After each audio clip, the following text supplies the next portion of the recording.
हम लोग पिछली क्लासेस में कम्युनिकेशन पे बात कर रहे थे और कम्युनिकेशन के प्रकार कंप्लीट हो गए थे। एक शब्द और है जो कम्युनिकेशन में महत्वपूर्ण भूमिका निभाता है, नॉइस, शोर। आज हम इसी को देखते हैं इस क्लास में कि संप्रेषण में शोर का क्या मतलब होता है। संप्रेषण में शोर, नॉइस इन कम्युनिकेशन। इम्पॉर्टेंट क्यों हो जाता है ये? इम्पॉर्टेंट इसलिए है क्योंकि शोर का मतलब आप जो भी समझते हो, सिर्फ शोर का मतलब गाड़ी का हॉर्न या लाउड स्पीकर ही नहीं है। शोर का यहाँ पे कुछ और भी अर्थ होता है। संप्रेषण में शोर का क्या अर्थ होता है कि संप्रेषण प्रक्रिया में अवरोध उत्पन्न होना। ठीक है, संप्रेषण में शोर, संप्रेषण प्रक्रिया में अवरोध उत्पन्न होना। अवरोध मतलब बैरियर उत्पन्न होना।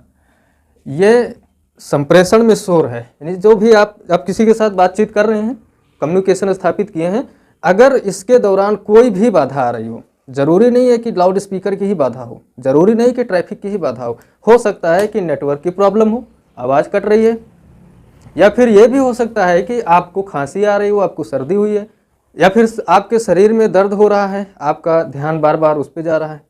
तो क्या आप सही से कम्युनिकेशन स्थापित कर पा रहे हैं? नहीं। इसका अर्थ ये हुआ कि जो संप्रेषण में अवरोध है, जो बाधा है, वो सिर्फ सीमित अर्थों में नहीं है, बल्कि उसका एक व्यापक अर्थ है।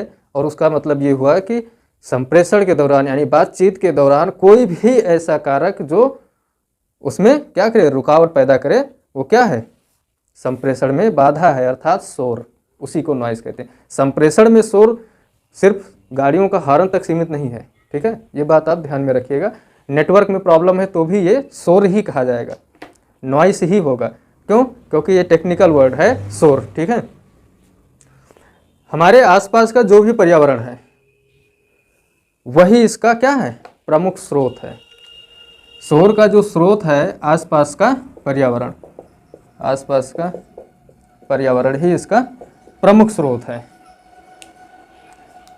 इसमें ट्रैफिक, लाउड स्पीकर, मौसम संबंधी घटनाएं भी शामिल होती हैं। मान लीजिए इसमें कभी कोई पूछ लेता है कि कौन शामिल होता है कम्युनिकेशन में नॉइज़ के लिए।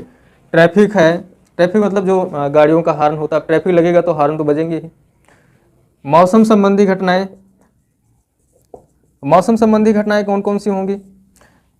जैसे क्लासरूम में आप कम्युनिकेशन स्थापित कर रहे हैं और टेम्परेचर क्लासरूम का अधिक हो गया, यानी गर्मी बहुत ज़्यादा है, तो भी अच्छे से कम्युनिकेट नहीं कर पाएंगे आप स्टूडेंट के साथ में। तो ये भी क्या है? एक बाधा ही है। लिखावट का अच्छा ना होना, यानी बहुत गंदी राइटिंग हो, अगर लिखावट का अच्छा ना होना, इसका अर्थ ये हुआ कि यदि आप लिखित कम्युनिकेशन स्थापित कर रहे हैं तो आपकी राइटिंग अच्छी होनी चाहिए। मतलब जो आपने लिखा है वो सामने वाले को समझ में आना चाहिए। अगर वो समझ ही नहीं पा रहा है तो फिर कम्युनिकेशन कैसे प्रभावी हुआ? क्या नहीं, कम्युनिकेशन बाधित हो रहा है। क्यों? क्योंकि वो कुछ बातें तो समझ जा रहा है जो लिखी हुई हैं, कुछ शब्दों में वो कन्फ्यूजन में है कि इसका क्या मतलब होगा, ये क्या लिखा हुआ है। ठीक है, ऐसे उच्चारण में अस्पष्टता अगर है तो, सही उच्चारण अगर नहीं है, आप जो बोल रहे हैं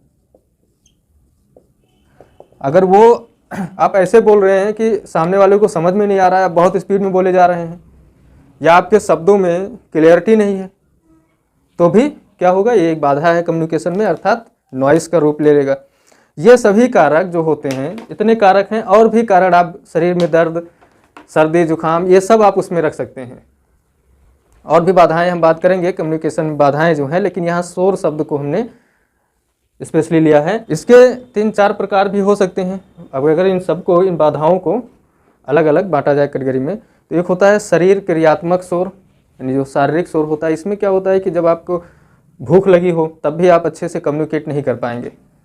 ठीक है, थकान है, सिर दर्द है, बदन दर्द है, तो इस तरह की अगर स्थितियां बन रही हैं तो फिर आप कम्युनिकेशन को प्रभावी तरीके से नहीं कर सकते। ऐसे भौतिक शोर है जो फिजिकल नॉइस होता है। फिजिकल नॉइस में क्या आता है? जैसे यातायात है, हॉर्न है, खराब रोशनी है। रोशनी का मतलब होगा कि अगर आप उजाले में कोई कम्युनिकेशन स्थापित कर रहे हैं, अब जैसे मैं पढ़ा रहा हूँ, अभी अचानक लाइट कट जाए तो ये कम्युनिकेशन बाधित होगा, क्योंकि अंधेरा हो जाएगा, तो फिर मेरी क्लास यहीं ब्रेक हो जाएगी। तो ये हो जाता है भौतिक शोर में। कम्युनिकेशन में बाधा उत्पन्न होना ही शोर कहलाता है। ठीक है, मनोवैज्ञानिक शोर है क्या कि शिक्षक का तनाव में होना, मैं पढ़ा रहा हूँ, मुझे कोई टेंशन हो बहुत ज़्यादा तो भी मैं अच्छे से नहीं पढ़ा पाऊंगा, यानी प्रभावी कम्युनिकेशन स्थापित नहीं हो पाएगा। या फिर पूर्वाग्रह से ग्रसित होना, पूर्वाग्रह का मतलब होगा कि पहले से ही मैं कोई राय बनाकर रखा हूँ, तो फिर मैं जिस दिशा में कम्युनिकेशन या बातचीत को करना है उस दिशा में बातचीत नहीं कर पाएंगे हम। ठीक है, अगर हम पॉलिटिकल सिस्टम पे बात कर रहे हैं और पता लगा कि मेरा झुकाव पहले से ही किसी पार्टी विशेष की तरफ है, तो फिर क्या मैं उस पार्टी का सही से मूल्यांकन कर पाऊंगा? नहीं कर सकता, क्योंकि मैं उसकी गलतियों को, उसकी कमियों को नज़रअंदाज करने का प्रयास करूंगा। तो पूर्वाग्रह जो होता है ये भी कम्युनिकेशन को कहीं ना कहीं बाधित करता है। अर्थ संबंधी शोर, पता लगा कि मैं जो बोल रहा हूँ बहुत टेक्निकल वर्ड का प्रयोग कर रहा हूँ, तकनीकी शब्दों का इस्तेमाल कर रहा हूँ जो कि आपको समझ में नहीं आ रहा है उसका अर्थ ही, ये भी क्या है? कम्युनिकेशन में एक बाधा है। कभी कभी होता है कि लेखक भी जो किताबें लिखते हैं ना, उसमें ऐसे तकनीकी वर्ड को प्रयोग किया जाता है। जैसे जिस चैप्टर को आप पढ़ रहे हैं इसमें ही शब्दों का जाल देखिए कैसा है, टेक्निकल है, जल्दी समझ में नहीं आता है बच्चों के। तो ये सब क्या है? ये शोर के प्रकार हैं। शोर है, शोर का अर्थ इतना आप जानते रहिए कि संप्रेषण अर्थात बातचीत करने के दौरान अगर कोई अवरोध उत्पन्न हो रहा है तो वही शोर होगा। ठीक है, अब वो अवरोध कई तरह के हो सकते हैं। अब हम बात कर लेते हैं संचार या संप्रेषण के अवरोध। ठीक है, संप्रेषण में जो अवरोध होते हैं वो तो आपने देखा शोर। ठीक है, शोर भी क्या है? संप्रेषण में एक बाधा ही है। ठीक है, लेकिन इसको हम अलग से भी देखते हैं, कम्युनिकेशन बैरियर। शोर में बाधा या रुकावट ये क्या है? एक प्रकार का अवरोध है या बैरियर है। कैसा बैरियर होगा? जो कम्युनिकेशन को बाधित कर रहा है, यानी बढ़िया जो प्रभावी कम्युनिकेशन होता है या इफेक्टिव कम्युनिकेशन उसको रोक रहा है, एक अवरोध है। संचार प्रक्रिया में यह महत्वपूर्ण होता है कि आप जब भी कम्युनिकेशन स्थापित करें तो फिर इस चीज़ का विशेष ध्यान रखें कि आसपास का कोई ऐसा एलिमेंट्स है जो हमें डिस्टर्ब कर सकता है, हमारे कम्युनिकेशन को बाधित कर सकता है, अर्थात नहीं।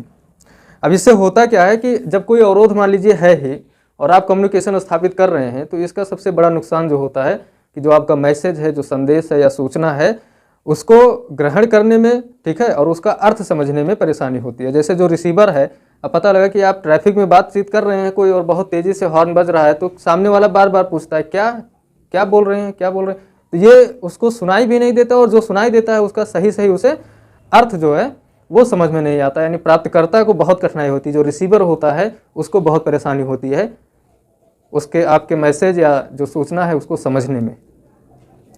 इसकी बाधाओं को अलग अलग कैटेगरी में डिवाइड किया गया है, अलग अलग तरीके की बाधाएं होती हैं। जैसे कम्युनिकेशन की जो प्रकार हैं उन प्रकारों से मेल खाते हुए कुछ अवरोध भी हैं। जैसे मान लीजिए कि मैं अगर फ़ोन पे बात कर रहा हूँ तो फ़ोन पे किस तरह के अवरोध आते हैं? आमतौर पे बात करने के दौरान फ़ोन पे नेटवर्क प्रॉब्लम आती है, तो वो भी एक बाधा है। बैटरी डिस्चार्ज हो गई मौके पर ही, ये भी एक बाधा है। या फिर जहाँ मैं खड़े होकर के बात कर रहा हूँ वहाँ पे शोर हो रहा है कोई, या फिर जो रिसीवर है, जो सामने वाला बात कर रहा है, उसके पास इस तरह की कोई परेशानी है तो भी एक बाधा है। तो हम अलग अलग तरीके के कम्युनिकेशन में अलग अलग तरह की बाधाएं होती हैं, उन सबको हम एक एक करके यहाँ पर देखते हैं। सबसे पहले तो हम देखते हैं संगठनात्मक बाधा क्या होती है। संगठनात्मक बाधा, इसको बोलते हैं ऑर्गेनाइजेशनल बैरियर। संगठन, आप समझ रहे हैं कि दो से अधिक लोग मिल करके या कोई एक संस्था का निर्माण करते हैं और उस संस्था में बहुत सारे लोग, उस संगठन में बहुत सारे लोग आके जुड़ते हैं और फिर अपना जो भी उस संगठन का उद्देश्य होता है उसके लिए काम किया जाता है। उसमें किस तरह की बाधाएं आती हैं? संगठनात्मक जो कम्युनिकेशन होता है या समूह कम्युनिकेशन होता है, ऑर्गेनाइजेशंस होते हैं, उसमें किस तरह की बाधाएं आती हैं? पहली बाधा तो है कि संगठन का आकार। संगठन का जो आकार होता है वो भी एक कहीं ना कहीं बाधा का काम करता है। कैसे भाई? अगर संगठन बड़ा है, बहुत बड़ा संगठन है, तो कम्युनिकेशन निश्चित रूप से बाधित हो सकता है, सब लोगों तक एक तरीके से बातें हो सकता है कि ना पहुंचे। लेकिन अगर संगठन सीमित है, छोटा है, तो सब लोगों तक आपकी बातें या किसी की भी बातें आसानी से और समय पर पहुंच जाएंगी, कोई भी समस्या नहीं आने वाली है। लेकिन अगर संगठन में बहुत सारे लोग हैं तो सब तक बातें आपकी पहुंचे, इसकी संभावना कम होती है। ठीक है, कर्मचारियों के बीच में भौतिक दूरी। कर्मचारी जो होते हैं संगठन के, अब पता लगा एक कर्मचारी दिल्ली में बैठा है, दूसरा मुंबई में है, कर्मचारियों के बीच की दूरी बहुत मायने रखती है, कम्युनिकेशन प्रभावी होगा कि नहीं। अब अगर कर्मचारी एक दूसरे से बहुत दूर हैं तो कोई सूचना का प्रसार करना है, वो सूचना टाइम पे अगर नहीं पहुंच रही है तो वही बाधा है, वही अवरोध है। अगर कर्मचारियों में बहुत ज़्यादा दूरियां हैं, कोई यहाँ पे है, कोई दिल्ली है, कोई बम्बई है, कोई कहीं पे है, या एक शहर में ही कोई घर पे बैठा है तो कोई ट्रैफिक में फंसा है, तो कर्मचारियों में अगर इस तरह की दूरियां हैं तो भी कम्युनिकेशन बाधित होता है। संगठन में सत्ता संरचना, ये भी बहुत मायने रखता है। संगठन में सत्ता संरचना, सत्ता संरचना का अर्थ हुआ कि पावर स्ट्रक्चर जो होता है। अगर संगठन में जो शक्तियां हैं, संगठन की नियम कानून जो अधिकार हैं मैक्सिमम, जिसके पास है, अगर वो उसका गलत इस्तेमाल कर रहा है तो भाई कर्मचारियों में असंतोष की स्थिति बनेगी, परेशान रहेंगे सब। तो जो पावर होता है, किसी भी संगठन में जो शक्ति होती है उसका सही तरीके से डिस्ट्रीब्यूशन होना चाहिए, उसका वितरण जो है सही होना चाहिए, कहीं एक जगह पे उसका संकेंद्रण नहीं होना चाहिए, यानी सेंट्रलाइज नहीं होना चाहिए पावर का। अगर सेंट्रलाइज हो गया तो फिर तानाशाही वाली स्थिति आ जाएगी। लोकतंत्रात्मक व्यवस्था जैसी कुछ होनी चाहिए संगठन में भी शक्तियों का वितरण को लेकर, ठीक है। किसी एक व्यक्ति के हाथों में सारी पावर दे देने से संगठन में अशांति की स्थिति बन जाती है, वो उसका मनमाने ढंग से प्रयोग करना शुरू कर देता है। तो संगठन में जो सत्ता संरचना है, पावर स्ट्रक्चर, वो भी कम्युनिकेशन को बाधित करता है, ठीक है। संगठनात्मक ढांचे में की जो जटिलता होती है, अब बहुत जटिल ढांचा अगर बना है, ढांचा मतलब स्ट्रक्चर, अब भाई पता लगा कि 10 स्तरों में पूरा बांट रखे हैं, आप तमाम ब्रांचेस बना दिए हैं, उसकी अलग अलग तरीके की कैटेगराइज कर दिए, तो अब जितना ज़्यादा संगठन को बांटेंगे उतना ज़्यादा कम्युनिकेशन में दिक्कत आएगी, ठीक है। एक तो संरचना होता है कि सामान्यतः यहाँ से 2-3, फिर इन सब के 2-2 डिपार्टमेंट हो गए, ये तो कुछ सामान्य लग रहा है, लेकिन पता लगा एक ये है, इसके 3 पार्ट हो गए, इन सब के 2 पार्ट हो गए, अब इनके भी 2 पार्ट हो गए। इस तरीके से जब संरचना बनती है किसी भी संगठन का तो फिर वो जटिल हो जाती है। इतना कठिन संरचना ना बनाया जाए किसी भी संगठन का कि वहाँ पे कर्मचारी अधिकारी इसी कन्फ्यूजन में रहे कि हमारा सुपीरियर कौन है, हमको किस स्थिति में कब कहाँ रिपोर्ट करनी है, किसकी बातें माननी है, किसके साथ हमें कम्युनिकेशन स्थापित करना है। अगर वो इसी कन्फ्यूजन में रहेंगे तो फिर बातचीत और संगठन का कार्य कैसे होगा। तो संगठन का जो स्ट्रक्चर होता है वो कम से कम इतना सरल होना चाहिए, अधिकारी कर्मचारी को ये सुनिश्चित हो, ये स्पष्ट रहे कि हमारी कम्युनिकेशन किस किस के साथ किस परिस्थितियों में स्थापित होना है, ठीक है। तो ये भी होता है। अपर्याप्त सुविधाएं और अवसर, एक तो बड़ा फैक्टर ये भी है, अपर्याप्त सुविधाएं और अवसर। पता लगा कि कर्मचारियों को दीपावली का बोनस ही नहीं मिला, अब उनके मन में मनमुटाव हो गया जो उनके सुपीरियर हैं उनसे कि दीपावली का बोनस तो मिलना चाहिए था, क्योंकि भाई वो उनको क्या करता है, उत्साहित करता है कार्य करने के लिए। जो अवसर होता है, अब समय पे किसी का प्रमोशन ना हो, अगर कोई भी अधिकारी है या कर्मचारी है, एक समय पे उसका प्रमोशन होना चाहिए, अगर नहीं हो रहा है प्रमोशन तो फिर वो एक तनाव में जिएगा कि नहीं, तनाव में जिएगा तो फिर आप सोचिए कि जब तनाव की स्थिति बनी रहेगी उसके अंदर तो क्या वो बेहतर कम्युनिकेशन स्थापित कर पाएगा, नहीं कर सकता है। अगर उसको सुविधाएं पर्याप्त नहीं दी गई हैं तो भी वो परेशान रहेगा हमेशा, तो भी कम्युनिकेशन प्रभावित होगा। तो इसका भी ध्यान रखना चाहिए। जो सीनियर अधिकारी होते हैं और जो जूनियर अधिकारी हैं, इनके बीच में, और जो कर्मचारी हैं, इन सब के बीच में सहयोग की अगर कमी है तो भी दिक्कत होगी। पता लगा कि अधिकारी से 36 का आंकड़ा रखते हैं कर्मचारी, तो वो अधिकारी की बात मानेंगे ही नहीं। अधिकारी कोई भी आदेश देगा तो फिर पता लगा कि उसका पालन ही नहीं किया गया, वो प्रभावी इफेक्ट डालेगा ही नहीं, यानी प्रभावी कम्युनिकेशन नहीं होगा। अगर इनके बीच में सहयोग अच्छा है, बढ़िया है, सब एक दूसरे की बातों का सम्मान करते हैं तो फिर कोई भी आदेश होगा उसको तुरंत माना जाएगा, यानी कम्युनिकेशन प्रभावी होगा। कम्युनिकेशन का अर्थ ये हो गया कि जो सीनियर बात कह रहा है उसको प्रभावी तरीके से लागू कर दिया जाएगा। किसके द्वारा लागू किया जाएगा, कर्मचारियों के द्वारा। लेकिन अगर इनके अंदर सहयोग की कमी है तो फिर कर्मचारी उसको इग्नोर करेंगे लागू करने से, तो ये भी कम्युनिकेशन क्या है कि प्रभावी नहीं हो पाता है। संगठन की नीतियां और नियम, ये भी कहीं ना कहीं कम्युनिकेशन को प्रभावित करते हैं। संगठन की नीतियां और नियम। भाई अगर कोई ऑर्गेनाइजेशन है तो कोई बिना नियम के तो वो चल नहीं रहा है। अब वो नियम डिसाइड करेगा कि उनके बीच में जो बातचीत हो रही है वो प्रभावी बातचीत होगी या फिर बस बातें ही होंगी फाइलों में। अगर नियम अच्छे हैं, सहयोगपूर्ण हैं, कर्मचारियों का ध्यान रखने वाले नियम हैं, तो निश्चित रूप से सबके बीच में ये सारे कारक जो हैं ये सब अपने आप दूर हो जाएंगे। लेकिन अगर नियम ऐसे हैं, बहुत कड़े नियम हैं, बहुत स्ट्रिक्ट हैं और कर्मचारियों का भी उसमें बहुत अच्छे से ध्यान नहीं रखा गया है, तो रोज़ का रोज़ पता लगा कि कोई काम हो रहा है, कोई मीटिंग बुलाई गई है और उसमें आधे कर्मचारी आए हैं, आधे वैसे आए भी नहीं किए, उनको कोई फ़र्क ही नहीं पड़ता है। क्यों? क्योंकि उन्हें पता है कि ऐसा नियम है कि हम जाएंगे भी तो कोई मतलब नहीं है वहाँ पे।